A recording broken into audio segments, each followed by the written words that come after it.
All right, God of War is now on the PC. Let's test it out on the RX 6600. You might be interested in this card because you either have one or you're considering upgrading to it because it's one of the only graphics cards in the last year that you seem to be able to find for less than $500 new that actually offers somewhat decent performance. But that's not a great deal in, the market a year and a half ago. But in the current market, it's one of the only reasonable upgrades from something like a GTX 1060, which I've already tested out in this game. Notice that here we're at 1080p, and we were getting about 90 frames per second, but at what settings? So we're currently 1080p RX 6600. Do note this is the non-XT version. The XT version is significantly stronger, although I don't have one personally to test out in this game. No FSR or render scaling yet, although I'm sure we can try that out. And then the graphic settings, I decided to start out at the original graphic settings. So this will look like the PS4 game. So just jumping back out here to take one more look at that, we're getting, it looks like about 90 FPS in this scene at 1080p at the PS4 settings. Now, a PlayStation 4 struggled to run this game at 30 FPS, so I feel like getting 90 here at 1080p is great, and the game looks great at these settings. However, it looks like we clearly have room to turn the settings up higher. So let's try turning up to the high preset and see what kind of a penalty we hit on the performance. I can tell a lot of things do look slightly better now, especially things like the shadows to me are looking significantly better, although we did go all the way down to 72 frames per second. Now, by the way, I'm testing this particular scene because it's not the most demanding scene in the game, and it's also not the least demanding scene in the game. It seems fairly typical. I played through the game a bit, and sure, there are definitely places that will perform worse than this, but I think this is just a fairly typical scene. Couple character models on screen, kind of in the forest. Anyway, that's why I chose this particular scene. Plus, it's near the beginning and easy to get to for testing. So you do take a pretty big hit going down to high. However, we're still well above 60 frames per second with some headroom for more demanding scenes as well. So I think playing the game at high settings would be perfectly reasonable. And going to the ultra settings.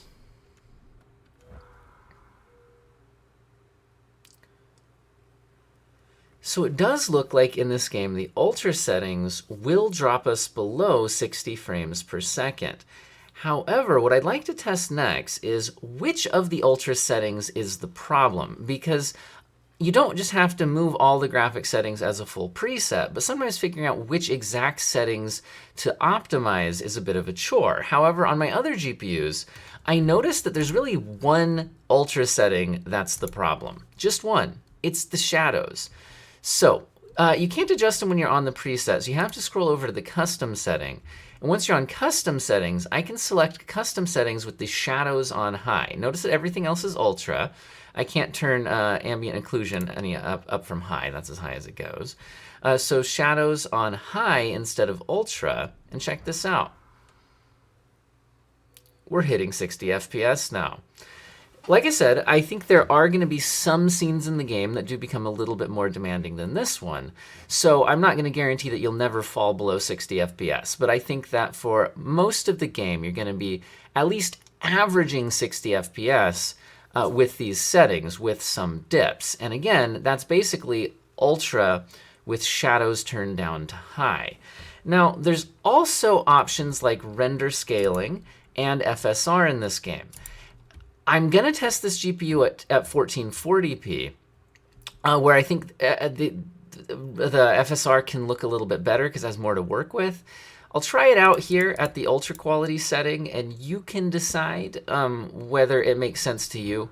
For me, at the lower resolutions, while it still looks pretty good, I notice a bit of a loss of detail and some breakup in some of the details in the foliage. I'm looking at like the bush behind Atreus and even around Atreus himself, things like that. So for me, I don't like using FSR at 1080p, but it's not so bad that somebody else might not like using it. Personally, I'd rather just turn down the settings a little bit if I'm able to reach a good frame rate without it. So I don't think I'm going to include FSR in my recommended settings for 1080p.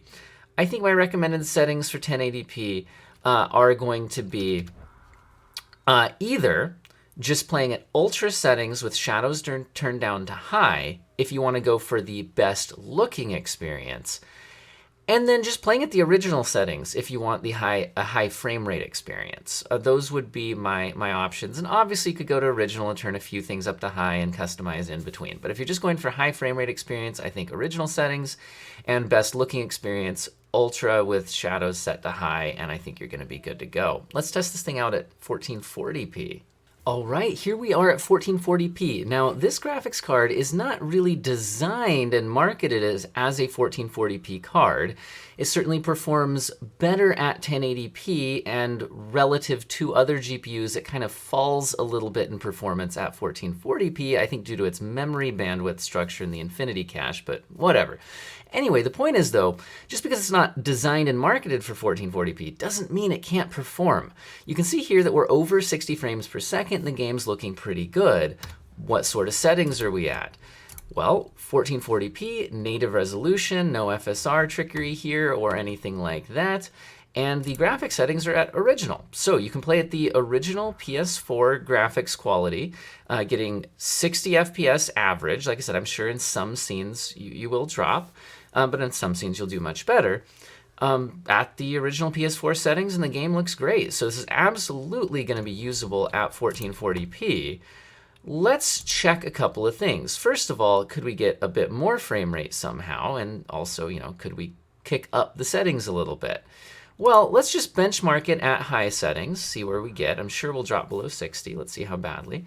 Actually, not really that badly. We're still in the 50s here. So if you're on a variable refresh rate monitor, honestly, playing the game in the mid 50s, 50 and up, can still feel very, very smooth. And if you're on a locked refresh rate monitor, you could even set a custom monitor resolution with a custom hertz value of 50, and then maybe try limiting your frame rate to that value, and things will actually feel very smooth with that capped frame rate, especially if you match it to your monitor's refresh rate.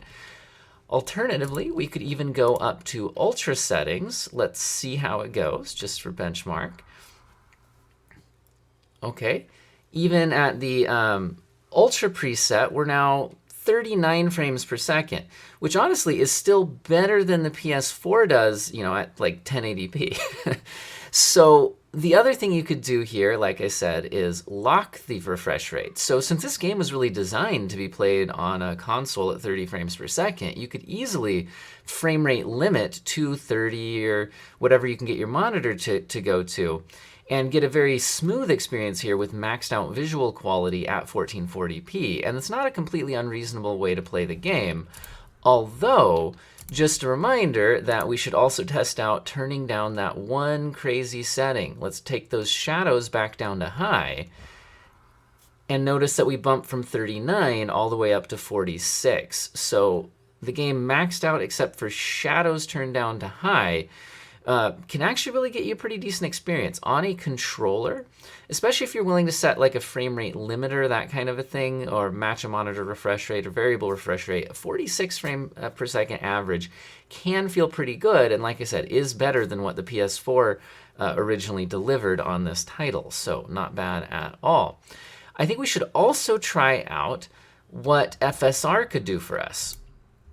So let's go ahead and try out leaving everything at ultra with the shadows turned down, but then also kicking on FSR to the UltraQuality setting, which at 1440p can really actually look fairly good.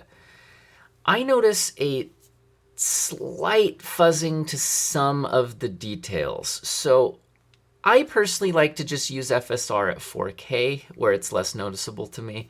But at 1440p, I think there could be a very good argument that this looks so close to native that it could be worth the frame rate boost. Notice that we're almost hitting 60 FPS here with some very, very high settings, just using the FSR at UltraQuality. So very, very reasonable things to do here. Now, the other option could be, again, to go back down to, let's say, the high settings. And remember that at the high settings, let's get a benchmark of it without UltraQuality FSR. So here's the high preset.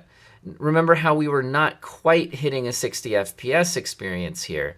Let's see if UltraQuality FSR could actually let us just play at the high preset, but then with the better 60 FPS lock on the frame rate. Let's see how it goes.